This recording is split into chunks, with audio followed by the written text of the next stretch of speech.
Dans cette dernière leçon, nous allons voir comment aborder un projet plus ambitieux que ce que nous avons considéré jusqu'ici, c'est-à-dire comment décomposer ce projet en sous-problèmes, plus faciles à résoudre, jusqu'à ce que l'on sache écrire le programme final. Alors pour illustrer nos propos, nous avons choisi un jeu de puissance 4. Vous connaissez sans doute les règles du puissance 4. Ça se joue à 2 joueurs avec une grille de 7 colonnes ayant 6 cases chacune. Chaque joueur laisse tomber tour à tour un pion de sa couleur dans la colonne de son choix, jusqu'à ce qu'un joueur réussisse à aligner 4 pions de sa couleur, ou que la grille soit complètement remplie. Tout d'abord, une précision, nous n'allons pas développer une jolie interface graphique. Ce qui nous intéresse ici, c'est que notre programme suive la mécanique du jeu, et nous allons nous contenter d'un affichage de la grille et des pions avec des caractères, c'est-à-dire quelque chose qui ressemblerait à ceci. De façon générale, comment devez-vous procéder quand vous êtes face à un problème un peu conséquent tel que celui-ci ? Surtout, il ne faut pas essayer d'écrire tout le programme en une seule fois, vous n'allez pas vous en sortir. Il faut savoir décomposer le problème en sous-problèmes pour écrire le programme par étapes. Et à chaque étape, il faut tester le code que vous aurez écrit pour continuer sur des bases solides. Tout d'abord, il faut identifier les types nécessaires pour que le programme puisse fonctionner, c'est-à-dire pour pouvoir représenter les données dont le programme a besoin. Dans le cas de notre exemple, il s'agit essentiellement de pouvoir représenter la grille.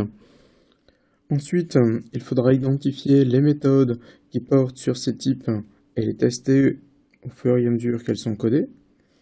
Et enfin, quand une méthode est difficile à écrire, on peut introduire une méthode supplémentaire pour chacun des points un peu difficiles.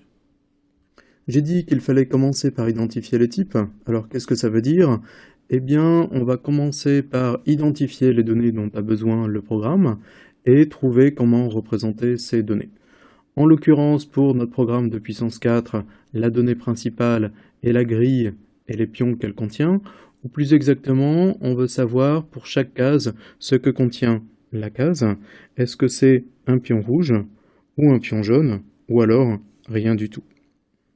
La façon la plus simple et sans doute la plus pratique de représenter la grille dans notre programme Java est d'utiliser un tableau à 2 dimensions où chacun des éléments du tableau à 2 dimensions correspond à une case de la grille. Alors nous allons décider que le premier indice du tableau correspond à l'indice de la ligne, où la ligne d'indice 0 correspond à la ligne tout en haut de la grille, et que le deuxième indice correspond à l'indice de la colonne. Et là encore, il nous faut décider d'une convention, et on va dire que la colonne la plus à gauche de la grille a un indice 0. Il nous reste à choisir le type des éléments du tableau qui correspond à la grille.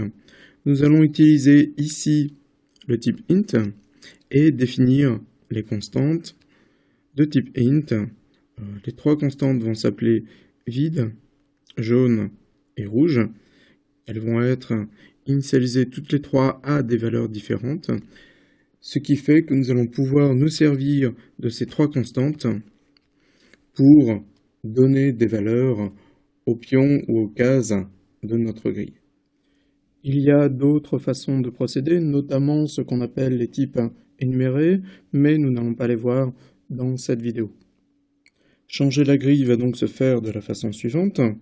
Par exemple, cette instruction-ci va mettre la valeur vide, c'est-à-dire 0, dans la case du tableau grille qui est sur la ligne 0 et sur la colonne 0. C'est-à-dire, si on respecte les conventions qu'on a décrites quelques transparents plus tôt, il s'agit de cette case-ci, dans laquelle on va donc mettre la valeur vide ou 0. Dans le cas de cette instruction-ci, on va mettre sur la case 2, car on part de la case du haut qui a l'index 0. On change l'élément sur cette ligne 2 qui a comme indice 3, 0, 1, 3, c'est celui-ci. On l'affecte avec la valeur jaune qui vaut 1, mais j'aurais très bien pu représenter cette affectation de la façon suivante pour montrer que ça correspond à une case de ma grille occupée par un pion jaune. Dans la vidéo suivante, nous allons voir comment écrire des fonctions qui vont nous permettre d'initialiser et d'afficher la grille.